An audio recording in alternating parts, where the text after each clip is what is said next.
Le second livre de Samuel, chapitre 2. Après cela, David consulta l'Éternel en disant « Monterai-je dans une des villes de Juda ?» L'Éternel lui répondit « Monte ». David dit « Où monterai-je » Et l'Éternel répondit « À Hébron ». David y monta avec ses deux femmes, Akinoam de Jizréel et Abigaïl de Carmel, femme de Nabal. David fit aussi monter les gens qui étaient auprès de lui, chacun avec sa maison, et ils habitèrent dans les villes d'Hébron. Les hommes de Juda vinrent, et là ils joignirent David pour roi sur la maison de Juda. On informa David que c'étaient les gens de Jabès en Galaad qui avaient enterré Saül. David envoya des messagers aux gens de Jabès en Galaad pour leur dire « Soyez bénis de l'Éternel, puisque vous avez ainsi montré de la bienveillance envers Saül, votre maître, et que vous l'avez enterré. Et maintenant que l'Éternel use envers vous de bonté et de fidélité, moi aussi je vous ferai du bien parce que vous avez agi de la sorte. Que vos mains se fortifient et soyez de vaillants hommes, car votre maître Saül est mort, et c'est moi que la maison de Juda a oint pour roi sur elle. » Cependant Abner, fils de Ner, chef de l'armée de Saül, prit Ish-Boshet, fils de Saül, et le fit passer à Mahanaïm. Il l'établit roi sur Galaad, sur les Géshuriens, sur Jizréel, sur Éphraïm, sur Benjamin, sur tout Israël. Ish-Boshet, fils de Saül, était âgé de 40 ans lorsqu'il devint roi d'Israël, et il régna 2 ans.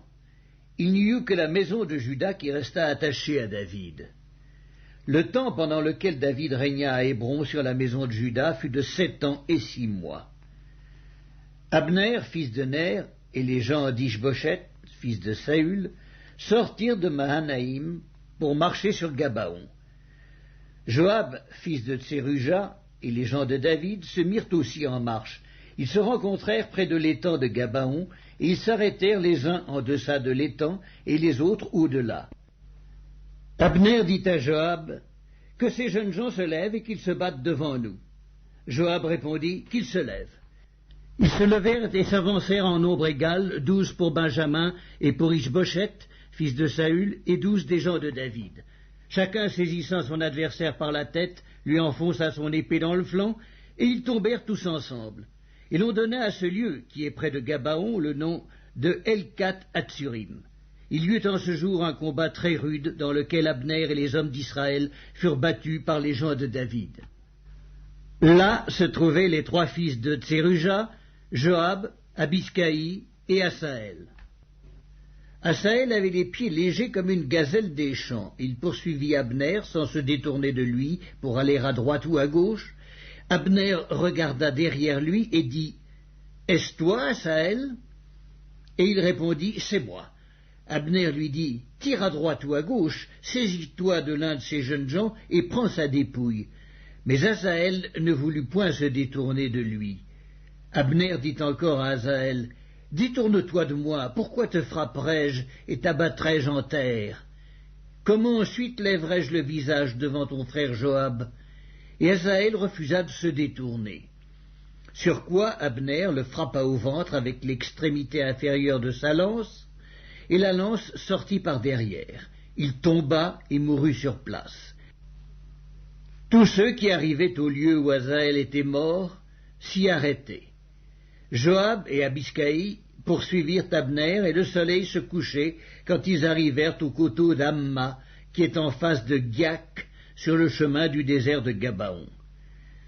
Les fils de Benjamin se rallièrent à la suite d'Abner et formèrent un corps, et ils s'arrêtèrent au sommet d'une colline. Abner appela Joab et dit « L'épée dévorera-t-elle toujours? Ne sais-tu pas qu'il y aura de l'amertume à la fin? Jusque à quand tarderas-tu à dire au peuple de ne plus poursuivre ses frères ?» Joab répondit « Dieu est vivant, si tu m'eusses parlé, le peuple n'aurait pas cessé avant le matin de poursuivre ses frères. » Et Joab sonna de la trompette, et tout le peuple s'arrêta. Ils ne poursuivirent plus Israël, et ils ne continuèrent pas à se battre. Abner et ses gens marchèrent toute la nuit dans la plaine, ils passèrent le Jourdain, traversèrent en entier le Bitron, et arrivèrent à Mahanaïm. Joab revint de la poursuite d'Abner, et rassembla tout le peuple. Il manquait 19 hommes des gens de David et Asaël. Mais les gens de David avaient frappé à mort 360 hommes parmi ceux de Benjamin et d'Abner. Ils emportèrent Asaël et l'enterrèrent dans le sépulcre de son père à Bethléem. Joab et ses gens marchèrent toute la nuit, et le jour paraissait quand ils furent à Hébron.